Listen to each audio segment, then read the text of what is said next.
Hey there YouTube, how's it going? Nerdy Narwhal here, and I'm back again today for another 6-scale action figure review. Today we're going to be taking a look at the CooModel Swiss Pontifical Guard 6-scale action figure. Now, I originally saw this figure solicited and just kind of fell in love with this wild outfit with these wild colors, bright, vibrant, real Renaissance kind of look. So I decided to take a deep dive into the history of the Swiss Pontifical Guard, and it's all real. They really do dress like this, even to the modern day. The modern outfit, which I feel this is most likely based off of, is based directly on paintings from the 1500s and the 17th century. There's just a ton of surviving history for these guys, stretching back so many years.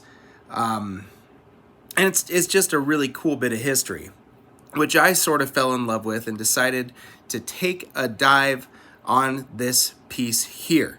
So without further ado, let's hop in for the review. Now, you guys know how I like to start these things. It's all about aesthetics. How is it going to look on your shelf? And I can easily say that outfit is going to pop regardless of what display it's on. From the helmet with this bright red plume coming off of it, it also has some pretty awesome little patterns engraved into it, all the way down to just these absolutely crazy primary colors, big flowy, billowy little straps. I gotta get my camera all the way back just to, there we go, maybe get all that in focus there. Look at that. It's a loud figure. It's just a loud figure, and it's pretty awesome. Now you might be wondering, what's the deal with that big knight behind him? Full disclosure, I have chopped and messed with this figure a little bit, because when I first got it out of the package, I admittedly wasn't super happy with it. So that head sculpt is not the head sculpt that's going to originally come with this if you just buy it off of Giant Toy. At least that's where I bought mine. This is the head sculpt from the newer CooModel Gothic Knight, actually. I liked that head sculpt. That's Matt Damon there, I'm pretty sure. And it worked fine with the figure, so that's the head sculpt that I decided to go with. The original head sculpt that comes with this figure is over here on this Knight custom that I'm throwing around, and I'm not sure if that's based on any sort of character or not. You can really just kind of see the eyes, and it's a good intensive looking stare, I guess, but I decided to throw this head, which was a bit larger of a head sculpt, inside of this helmet. It works pretty gosh darn well in there. And I also utilized the armor that originally came on the Pontifical Guard for this guy too. The armor is another piece that I just really wasn't that happy with. It looked okay, but the construction was not great. So here is that armor.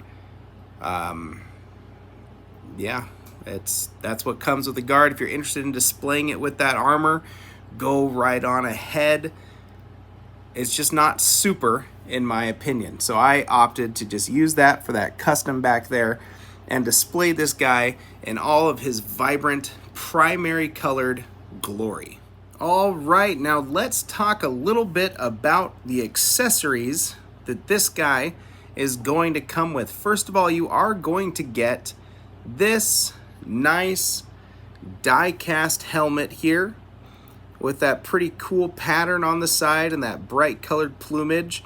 These are on pretty flimsy little rockers. I was actually originally posing it around and trying to clasp it shut on the original head sculpt, and that bolt in there that attaches this whole thing started to peel away from the helmet, the die cast. It's all die cast, but it's not the sturdiest stuff. The helmet itself is super heavy, super thick. That's not gonna break. but those little bolts there were starting to. So I don't really mess around with clasping it shut. It's such a small, easily bendable copper screw. It just pulls itself out, more or less copper clasp, I guess. So I don't really mess with shutting it anymore. It looks good. I keep that on the figure. That is that. Now you can see that Matt Damon sculpt that I have on there. But let's talk about this, because the Pontifical guards look pretty much the same nowadays that they did back in the 1500s and possibly earlier. I'm not entirely sure. I'm not a historian. They also gave you this more modern beret that you can use to display on the figure. It's just a piece of semi-flexible plastic, but there we go. We can pop that on his head. I'll admit I'm not entirely sure how one wears a beret, maybe like that. And even on this Matt Damon head sculpt that it wasn't necessarily meant for, it fits on there pretty gosh darn good. So it's cool that they include that. You could also give this guy a more modern firearm, and he would look fine and still be accurate, because these are historical, yes, but also a modern military outfit tasked with protecting the Pope. On the historical side of things, you do get, a slew of hands. I liked those white gloves. I was never going to change out those white gloves, but you have some relaxing hands, you have some skin-colored hands, some flesh. It's all well and good. You can see my only gripe, and I'm going to have to go in there and repaint it, is that the paint rub on those white hands is extraordinary. They start peeling and flopping like nobody's business. I already have some black on there. Not the biggest deal in the world, but it's also not great. So that might require some touch-up.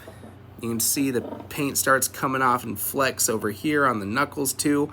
And I haven't been rough with this guy. I haven't really had him on display for all too long. So something to keep in mind, maybe you would prefer with that, using the flesh-toned hands. Now he's also going to come with this great big halberd, bigger than the actual figure itself, and it looks pretty gosh darn cool. I don't have a whole lot of halberds on display, so I like having this one out there in my historical. You can see it has that axe head thing right there. It has that little gripper, maybe for pulling people off of horses, I'm not entirely sure, and the pointy end. So that is a nice, effective historical weapon.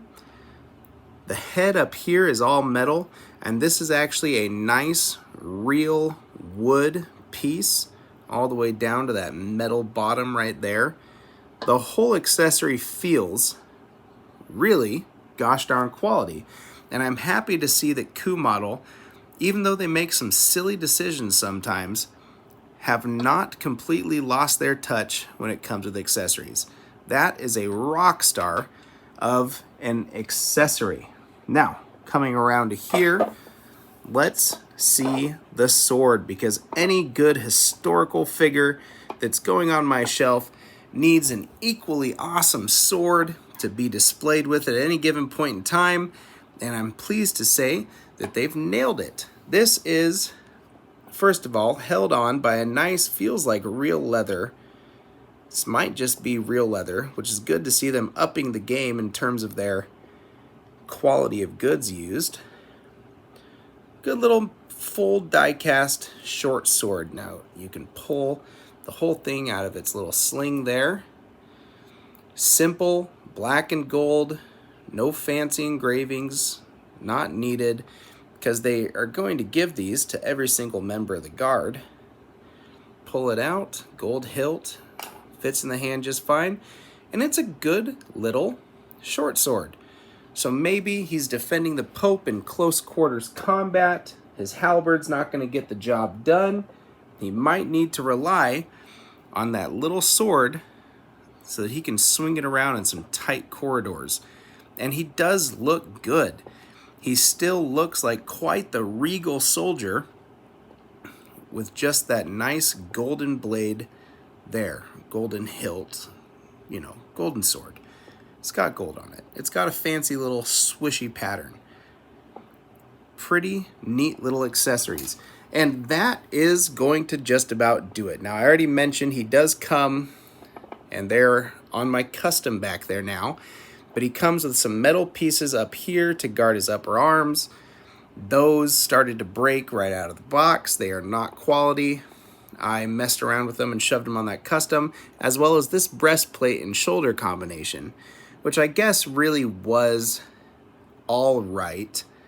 But again, I just tossed it over there on that custom for now, because I wasn't going to cover up this awesome little outfit that I enjoy having on display. I also thought that it just kind of looked funny to have him only wearing a breastplate and not have any armor coverings on the lower body. It's quite a big squishy target to leave open. And you know what? I do want to talk about that outfit just one more time, because CooModel really knocked this one out of the park. All those colors, so good. All of those buttons individually clasped on with their own little loop that runs down throughout that breast piece. It looks so good. Buttons and snaps where you are going to need them. Layers and layers. It's such a cool outfit. And I've been out of the country a few times before, never to the Vatican though. And never have I actually seen these guys in person. I do envy anyone who actually has, because what a neat outfit. My only gripe down here might be the spats. You see they cover up those nice looking medieval shoes. You gotta really pull them tight around that leg, because the Velcro is going to be very visible. As well, if you are going to do any sort of deep poses, you can see there's nothing attaching them to the top of the pants there, so it just exposes a big ugly knee, which is kind of less than great. Maybe some black spandex pants underneath, a black spandex bodysuit might alleviate that enough for my taste to want to pose him in a real nice dynamic sort of way. Otherwise, it's probably going to stay a nice static pose. You can see there's no skin showing there, but a nice static pose for display on the shelf, and it's still going to get the job done for me.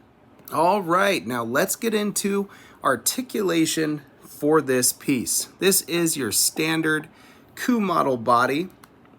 So as long as you've had a CooModel, or Pop Toys also uses the same body recently, you know what you're getting into. This is one of their newer bodies, so it is nice and tight, all those joints, and the joint system is exactly the same as you would expect. One piece head and neck can look up about that far, can look down about that far. There is some butterfly action in the shoulders, which are going to allow this guy to cross his arms in front of his body. The T-pose is also there, and he can T-pose quite a bit. Arms would be able to rotate all the way around at the shoulder if it weren't for that outfit.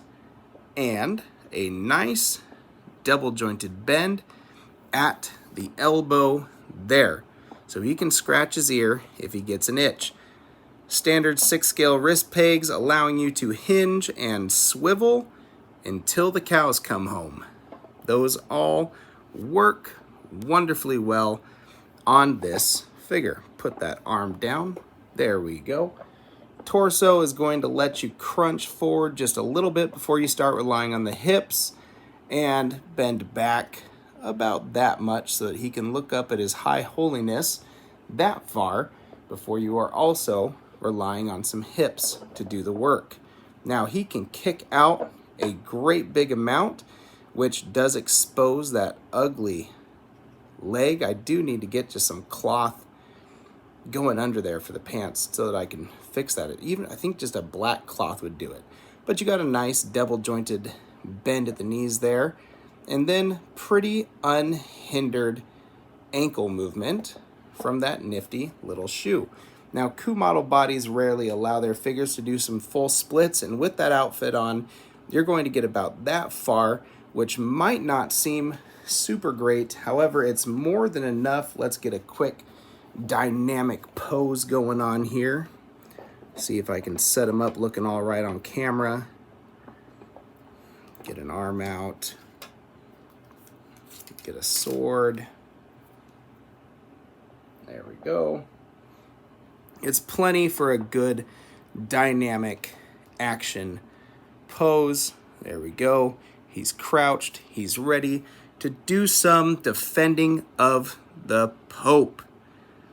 So overall, it's a pretty simple thing that you're getting from CooModel because it's not fully covered in the best, techiest, decked out armor, which you know my thoughts on that recently. I feel like CooModel's made some of their figures too complex. It's nice to get one like this, which does have a really fancy little outfit going on.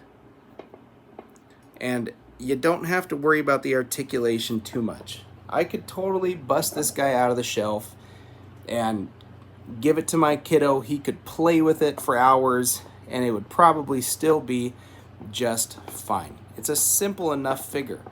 Cost-wise, it was also pretty gosh darn nice. I picked this up from Giant Toy, and I believe the total price was about $220 to get it shipped to my store. I didn't even buy it from their website directly. I bought it off of their eBay store. I would have gone direct if I have looked at the seller and realized, oh, it's Giant Toy. And they got it to me quickly and very affordably.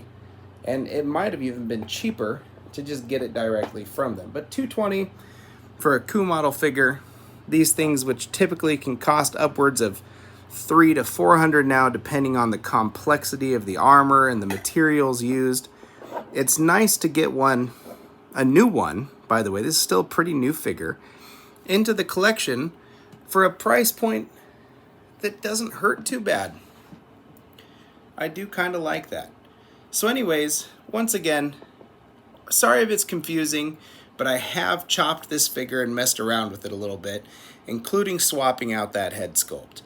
If there is anything that I missed in this review, anything that you'd like to see that I haven't fully covered yet, please let me know in the comments. I'm not taking that head out of there. It's a big pain in the butt. But other than that, please let me know in the comments and I'll respond to you. Or I'll make another video if the question warrants something big like that.